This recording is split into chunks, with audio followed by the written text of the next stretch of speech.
একটু দাড়ি টানা দরকার। আমি সেইটুকুনি করেছি মাত্র, দাড়িটা টেনে দিয়েছি।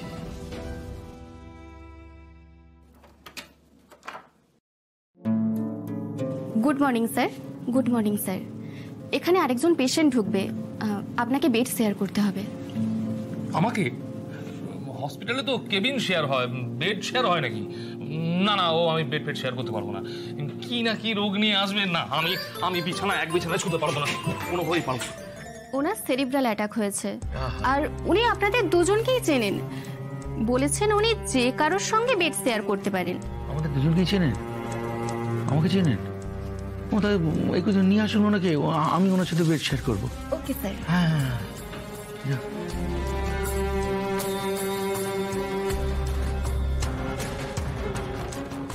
ওনাকে আস্তে আস্তে নিয়ে এসো।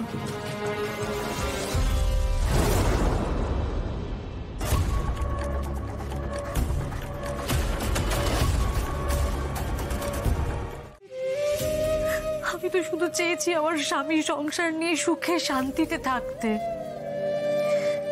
ছোটবেলায় মা শিখিয়েছিল, কোনো আঘাতে কখনো ভেঙে পড়বি না। যখনই দেখবি আর পারছিস না, তখন মহাদেবকে আঁকড়ে ধরবি, উনি সবকিছু ঠিক করে দেবেন। আমি তো তাই করেছি ঠাকুর।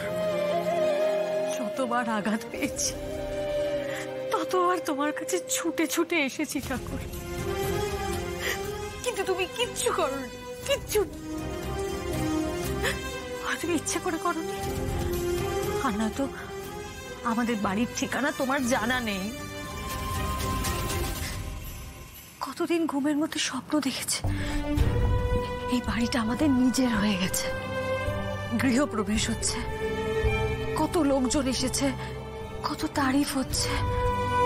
ঘুম ভেঙে গেছে, তারপরে চোখ খুলে দেখেছি কোনো ম্যাজিক হয়নি, সবকিছু এক আছে। চেনা অন্ধকার আমার দিকে তাকিয়ে হাসছে। অনেক মার খেয়েছি ঠাকুর, আর নয়, যেদিন আমার স্বামীকে গুন্ডাদেরকে মারতে দেখেছি,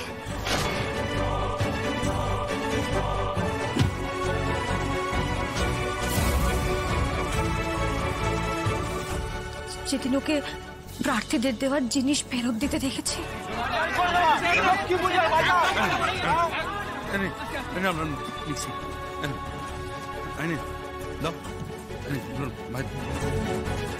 আপনাদের ঘুষের জিনিস।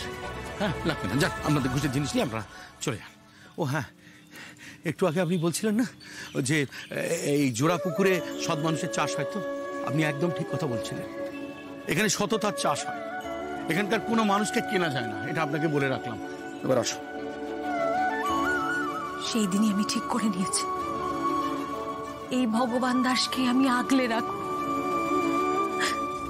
আমি আমার স্বামীকে বদলাবো, আমি নিজেকেও বদলেছি, আর ওকেও আমি ইস্পাতের মতন কঠিন করে তুলব, যাতে ওকে আর কেউ কখনো মারতে না পারে।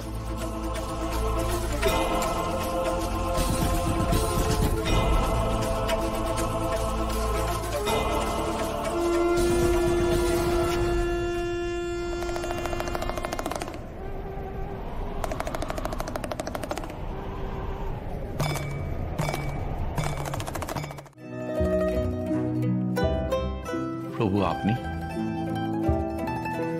আপনি এদের সঙ্গে?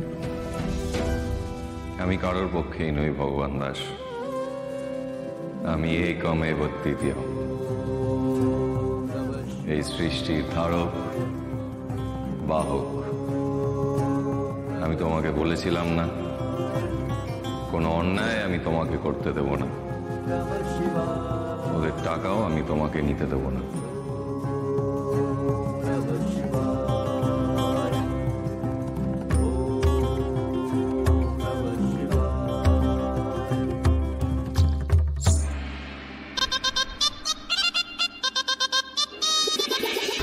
এ নিশ্চয়ই ভগবান দাসের সেই অদৃশ্য বন্ধু।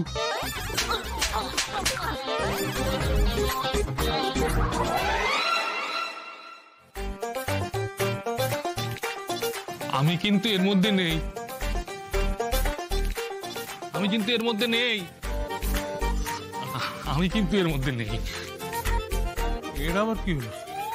আরে কি হলো মশাই, সইটা করুন। এই টাকা আমি কেন নেব না প্রভু? কারণ এই টাকা তোমার প্রাপ্য নয়, তাই। জানি প্রভু, কিন্তু আমি মনে করছি আপনি এই টাকাটা দিচ্ছেন এদের হাত দিয়ে। এই টাকা আমি তোমাকে দিচ্ছি না ভগবান দাস। কিন্তু প্রভু, আপনিই তো বলেছেন বিশ্বাসে মিলায় সেই তর্কে বহুদূর। মন্দিরের প্রণামী বাক্সে যে অর্থ জমা হয় তা তো আপনি ছুঁয়েও দেখেন না, কিন্তু আপনি সেই অর্থটাকে একদিক থেকে আরেক দিকে বইয়ে দেন, তাই তো? প্রণামীর টাকা সৎ পথে যেদিকে যাওয়ার সেখানেই যায়, সেখানেই ব্যয় হয়। আমি শুধু একদিক থেকে আসা টাকা আর একদিকে বয়ে দিই। ও টাকা আমি স্পর্শ করি না ভগবান দাস, বলেছি। টাকাটা সৎ পথে ব্যবহার করা হচ্ছে প্রভু, পুরো অসৎ পথে অনেক টাকা কামিয়েছে, তার থেকে কিছুটা আমাকে দিচ্ছে।